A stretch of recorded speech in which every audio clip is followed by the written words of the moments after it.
जय श्री कृष्ण। अपने कृष्ण चक्षु चैनल से जुड़े हुए सभी साधकों का मैं अमिता वशिष्ठ हार्दिक अभिनंदन करती हूँ। प्रत्येक वर्ष माघ मास के चतुर्थी तिथि के दिन आने वाली संकष्ट चतुर्थी, जिसे हम सकट चौथ, तिलकुटा चौथ, माही चौथ तथा विनायक चतुर्थी इत्यादि के नाम से जानते हैं, संतान की दीर्घायु के लिए, संतान प्राप्ति की कामना के लिए, घर पर आने वाली किसी भी विपत्ति, संकट इत्यादि इत्यादि से निपटने के लिए इसका बहुत ही महत्वपूर्ण स्थान रहता है। यही कारण है कि प्रत्येक घर के स्त्री पुरुष, घर का कोई भी सदस्य हो, संकष्ट चतुर्थी का व्रत अवश्य करते हैं। कहीं कहीं तो पूरे परिवार के साथ ही इस व्रत को किया जाता है। संकट निवारण में इसकी बहुत अधिक महत्वपूर्ण भूमिका रहती है। तो आज इस वीडियो में मैं आपके लिए गणेश जी की सकट चौथ के दिन सुनी जाने वाली कथा तथा सकट चौथ माता की कथा, दोनों ही कथाएं लेकर आई हूँ। साथ ही लेकर आई हूँ चंद्रमा को अर्घ देने का एक दोहा, जैसा हम कह सकते हैं कि जिसे चंद्रमा का अर्घ देते समय बोला जाता है, जिसे हम में से कुछ लोग नहीं जानते हैं। इसलिए वीडियो के अंत में मैं आपको चंद्रमा को अर्घ देने की वह कुछ पंक्तियां बताऊंगी जिनके माध्यम से चंद्रमा को अर्घ दिया जाता है। पहले हम हाथ में दूर्वा और तिल का कुछ मिष्ठान लेकर और कथा को, गणेश जी की कथा को सुनते हैं। दो देवरानी जेठानी थी। जेठानी बहुत धनवान तथा देवरानी गरीब थी।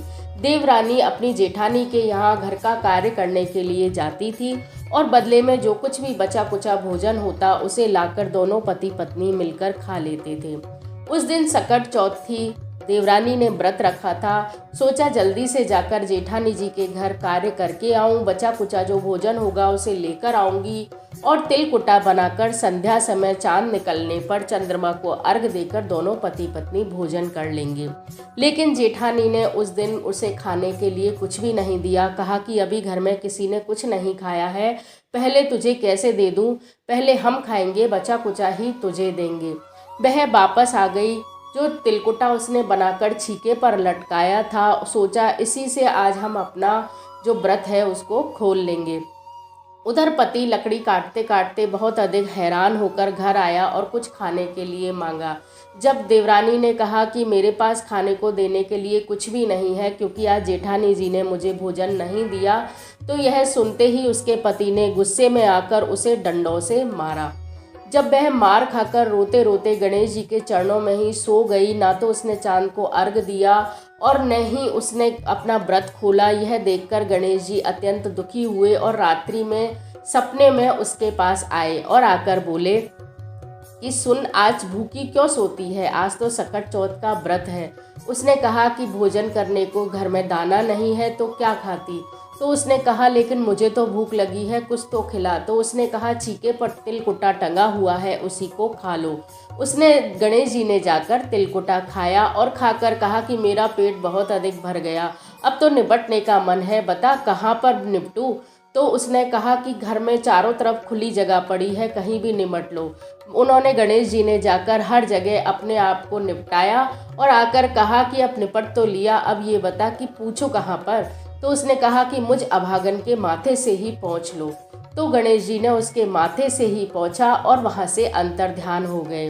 जब सुबह देवरानी की नींद खुली तो वह देखती है कि उसके मस्तक से लेकर पूरा घर हीरे जवाहरात से जगमगा रहा है।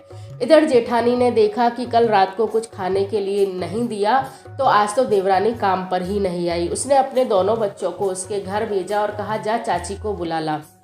बच्चे आकर देखते हैं कि चाची तो धन समेटने में लगी हुई है। वहां जाकर कहते हैं कि माँ, चाची के घर में तो हीरे जवाहरात बिखरे पड़े हैं। उसके बालों पर, उसके सिर पर, उसके पूरे शरीर पर सोना चांदी सब कुछ जगमगा रहा है। यह सुनकर जेठानी दौड़ी दौड़ी अपनी देवरानी के घर गई और पूछा, बहन ये कैसे हुआ।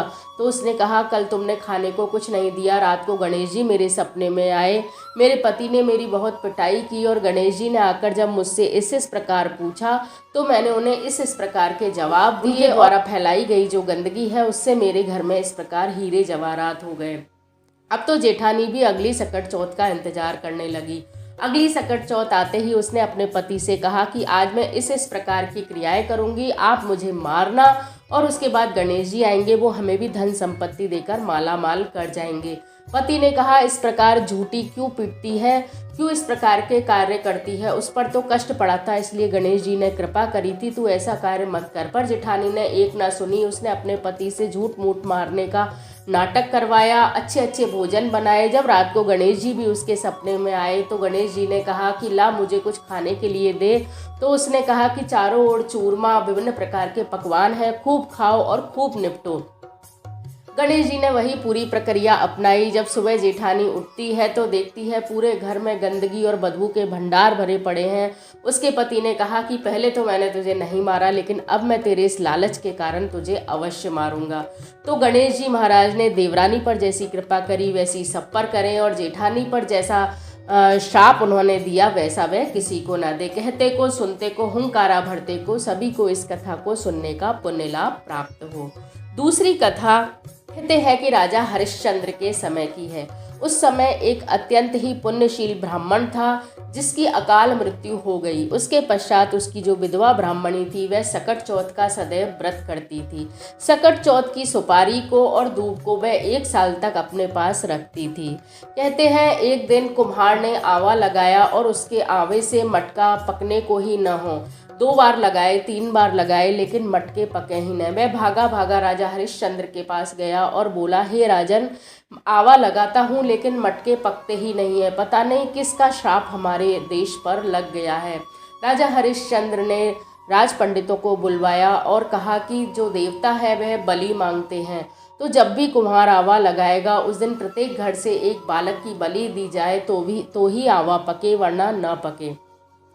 राजा जी ने इसी प्रकार की ड्योढ़ी पिटवा दी और कहा कि अब प्रत्येक व्यक्ति अपने घर से एक बालक को भेजेगा, उसकी बलि लगेगी, तब ही आवा पकेगा। प्रत्येक घर की बारी आने लगी। जिस दिन उस विधवा ब्राह्मणी का बेटे की बारी आई तो वह बिलक बिलक कर रोने लगी कि मेरा तो एक ही पुत्र है, पति पहले ही काल कवलित हो चुके हैं, अब यदि मेरा यह पुत्र भी अगर चला जाएगा तो मेरे बुढ़ापे का तो सहारा ही न बचेगा।